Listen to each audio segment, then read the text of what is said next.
जय गुरुदेवाय नमः। जय राधे श्याम की। आज हम आपको सुख सागर से 16वां अध्याय सुनाते हैं। राजा परीक्षित के राज्य में कलयुग का आगमन और उसके द्वारा पृथ्वी की दुर्दशा का वर्णन। सूत जी बोले, हे ब्राह्मण, इस प्रकार जब पांडव हिमालय को चले गए तब परीक्षित उत्तम ब्राह्मणों की शिक्षा से पृथ्वी का पालन करने लगे। सात राजा विराट के पुत्र उत्तर की पुत्री इरावती के साथ इनका विवाह हुआ। उससे उनके जन्मजय अधिक 4 पुत्र उत्पन्न हुए। उन्होंने कृपाचार्य को गुरु बनाकर गंगा के किनारे बहुत बड़े बड़े 3 अश्वमेध यज्ञ किए।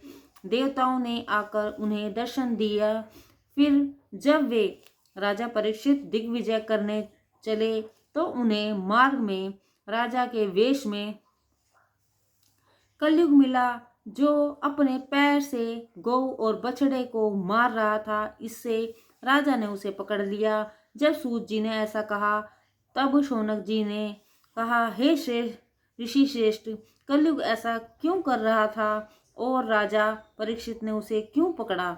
यदि इसमें श्री कृष्ण जी की कथा का कुछ आशय होवे तो उस चरित्र को हम लोगों से वर्णन कीजिए, अन्यथा इन अल्पायु वृथा विलासी मनुष्यों की अन्य असत्य बातों से क्या प्रयोजन है? इससे तो व्यर्थ ही आयु का नाश होता है। शौनक के ऐसा पूछने पर सूत जी कहने लगे, हे शौनक सुनो, जब राजा परीक्षित को यह मालूम हुआ कि कुसमंडल देश में कलयुग आ बसा है तो वे बड़े ही क्रुद्ध हुए।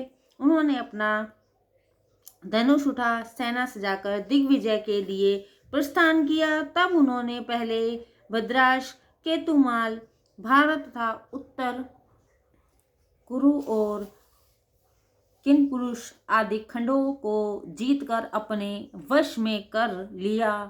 फिर उन खंडों में उन्होंने श्री कृष्ण जी के महात्म्य के सूचक अपने पूर्वज महापुरुषों के गाए जाते हुए यश को सुनकर अश्वत्थामा के तेज से अपने को रक्षित होने की कथा सुनी। तो फिर यदुवंशियों और पांडवों का स्नेह और उनकी विष्णु जी में भक्ति को उन्होंने बड़ी श्रद्धा के साथ श्रवण किया। इस प्रकार आदि से अंत तक अपने पूर्वजों का पूरा इतिहास सुनकर उन्होंने श्री कृष्ण जी की भक्ति संबंधी कथाओं को भलीभांति सुनकर मनन किया। फिर जब वे वहां से आगे चले तो उन्होंने देखा कि बैल का शरीर धारण किए धर्म जा रहा है और उसके आंखों से आंसू की धारा बह रही है। तब वे पृथ्वी को बिना बछड़े की माता के समान देखकर उस बैल रूपी धर्म ने उससे पूछा कि तुम्हारे शरीर में रोग तो नहीं है? तुम कुछ सूखे हुए मुख से इस प्रकार शोभाहीन क्यों हो रहे हो? मुझे तुम्हारे भीतर कुछ मानसी पीड़ा सी जान पड़ती है। क्या तुम किसी अपने ऐसे बंधु के लिए चिंता में तो नहीं पड़े हो जो कहीं दूर में रहता है, अथवा तुम कहीं 3 पैरों से रहित एक पांव वाले मुझको तो नहीं सोच रहे हो? इसके अतिरिक्त कहीं शूद्रों से भोग की जाती हुई तुम अपने को तो नहीं सोचते हो, जिनके यज्ञ भाग पर हर लिए गए हैं, जिससे देवतागण असंतुष्ट हो जल नहीं बरसा रहे हैं, ऐसी दुखी प्रजा को तो तुम नहीं सोच रहे हो। फिर कहो कि तुम्हारे मन में उन दुराचारी राजवंशों के प्रति कहीं दुख तो नहीं है जो उन्होंने अपने दरबार में ब्राह्मणों से सेवा का कार्य लेना आरंभ कर दिया है, क्योंकि अब कलयुग की प्रधानता आ गई है। स्त्रियां परपतियों से आकर्षित हो रही हैं। नीच व्यक्तियों ने धर्मात्मा राजाओं को उजाड़ दिया। लोग इधर उधर भोजन पान वसन स्नान तथा मैथुन में वर्तमान हो रहे हैं। जो श्री कृष्ण जी पृथ्वी पर रहकर तुम्हारे भार को हल्का करते थे, वे अंतर्ध्यान हो गए हैं। क्या इन सब उत्पातों को देखकर ही तुम दुखित तो नहीं हो गए हो? हे वसुंधरे, तुम अपने इस मानसिक व्यथा को मुझसे बतलाओ कि जिसके लिए तुम इतनी दुर्बल और दुखित हो रहे हो। हे माता, क्या बलवानों में अधिक बली काल ने तुम्हारे देव पूजित सौभाग्य को हर लिया है? तब धर्म के इस प्रकार पूछने पर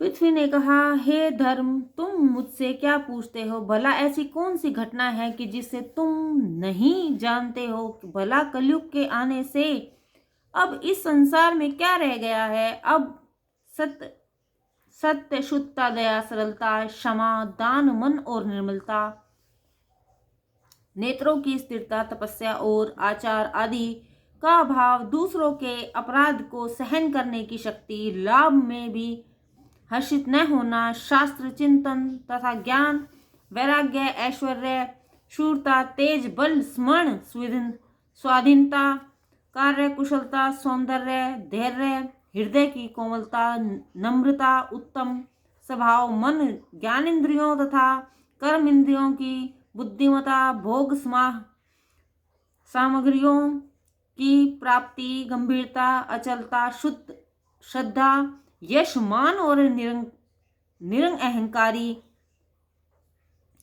भाव तथा और भी बड़े बड़े गुण की जिनकी लोक में प्रशंसा है, ये सब अब कहीं भी दिखलाई नहीं पड़ते। ऐसा जान पड़ता है कि ये सभी सद्गुण श्री कृष्ण जी के परम धाम जाते ही नष्ट हो गए तथा कलयुग ने आकर इन सब का विनाश कर दिया। अन्यथा जिस लक्ष्मी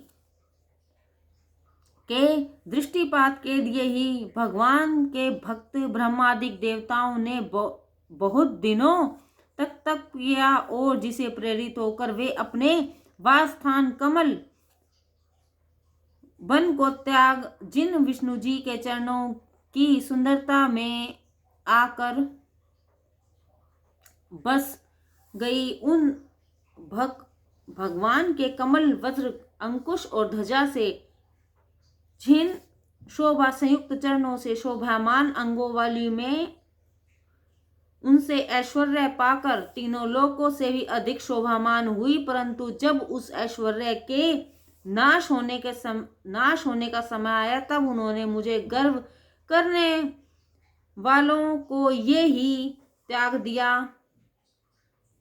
भला जो श्री कृष्ण जी सदा अपने वश में रहते थे, जिन्होंने मेरा भार हरण करने के लिए कितनी ही अक्षिणी सेनाओं का संहार करा कर दिया, कितने ही आताताई और पापियों को मार मार कर के मुझ पर से होने वाले पाप को उठा दिया, जो अमित पराक्रमी और युद्धकल में बड़े ही सुंदर थे, जिन्होंने अपनी प्रेम दृष्टि और सुंदर मुस्कान मात्र से सत्यभामा आदि स्त्रियों के गर्व और उनके धैर्य को हर लिया था। जिनके मनोहरी वचनों में बिजली की सी शक्ति विद्यमान थी, उनका स्मरण करते ही मुझे रोमांच हो रहा है। जय गुरुदेवाय नमः। जय राधे श्याम की।